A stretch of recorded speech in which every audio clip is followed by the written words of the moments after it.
My question is simply this. I don't know if it's necessarily simple, but is Mormonism the same as Christianity, and why or why not?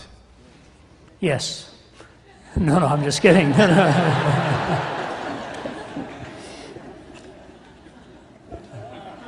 You know, are you aware that I spoke at the Mormon Tabernacle a few years ago? Did you know that? Okay, yeah. Boy, did I ever take some heat for that.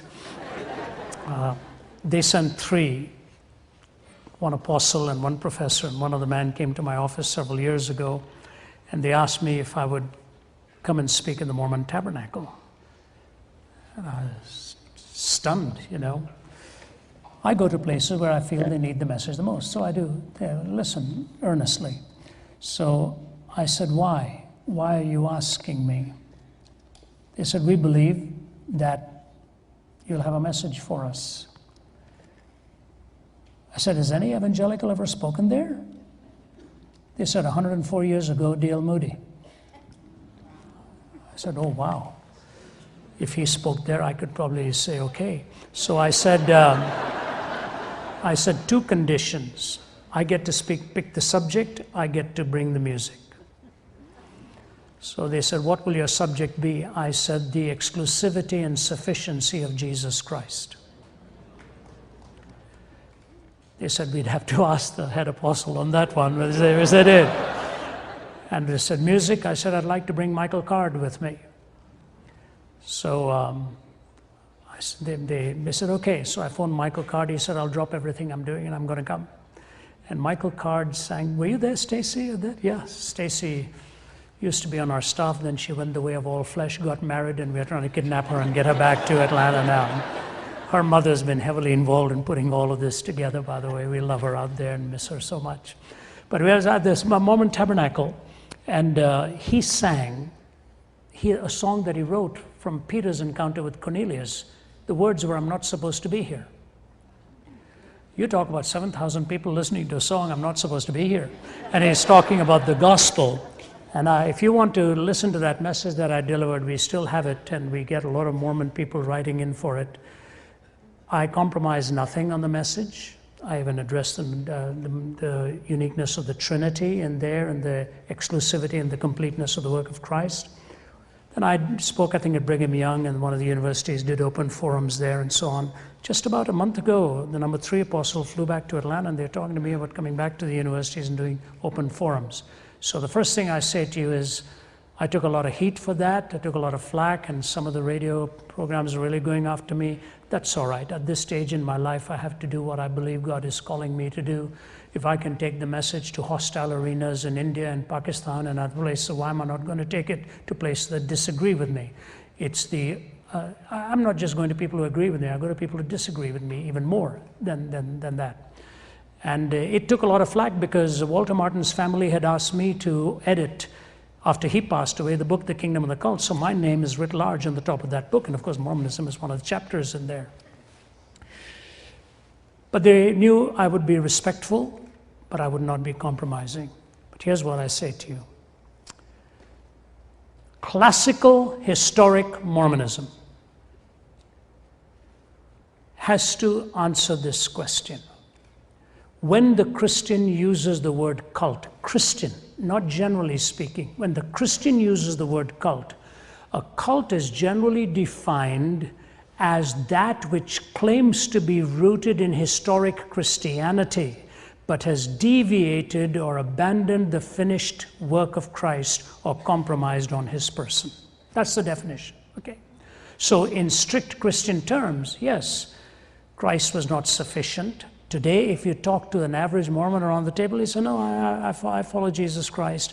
And then you bring all the other doctrines that I've added on, and some of them get very uncomfortable with what it is, the Adam-God doctrine, the celestial marriage, the doctrine and the covenants, the pearl of great price, and all of these other additions that were brought in there. I think that it is critical we understand that Jesus said we are complete in him.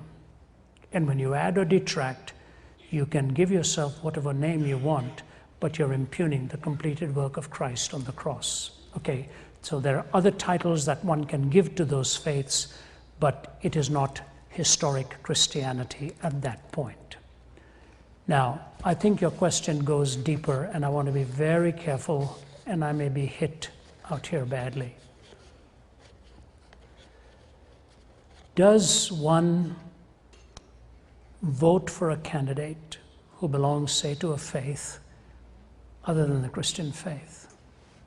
Everyone has to vote according to their conscience and what God is prompting them to do, because it's a very privileged role that we are given in this nation.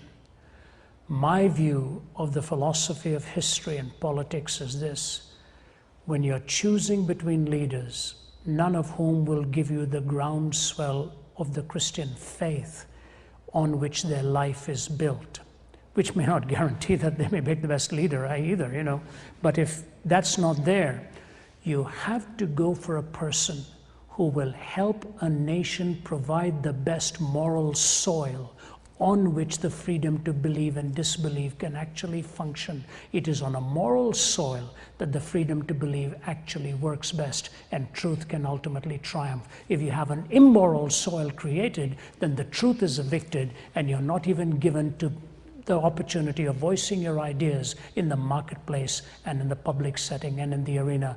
The Christian faith ought to have a voice in the marketplace. It ought to have a voice in the academy. It ought to have a voice in politics. It ought to have a voice in business.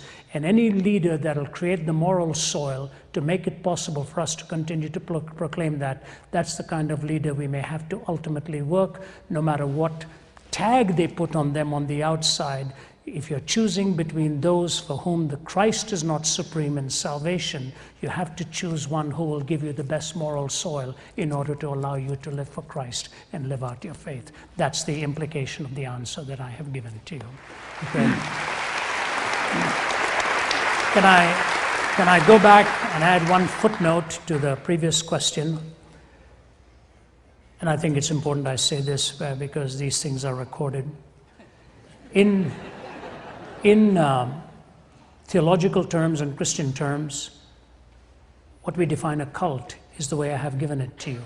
A departure from the historic person and the work of Christ has been deemed cultic if it still lays claim to the historic work but has departed from it. But to use it in a general sense, in a general community, in a general audience, is not a wise way to do it. You use that in a setting of theological debate and dialogue and discussion. When the word is tossed around like that in a public setting, because of all the issues we had with people like Jim Jones and others, it brings baggage with the term that makes it much more than what a mere theological discussion would be. So that's a term we leave for the classroom, not for a public arena, because it says much more than what I think one is intending to say with a statement like that. We need to be wise and be mindful of the implications of a loosely used word. It's a very technical word reserved for a theological discussion around a table or a lecture hall. With that in mind, we shall go back and I shall go and look at the mountains, and you can continue to do what you're doing. My brother, I don't know, Tyler or Les, which of you? There's Tyler. Thanks, by the way, for having me. It's been great, and God bless you.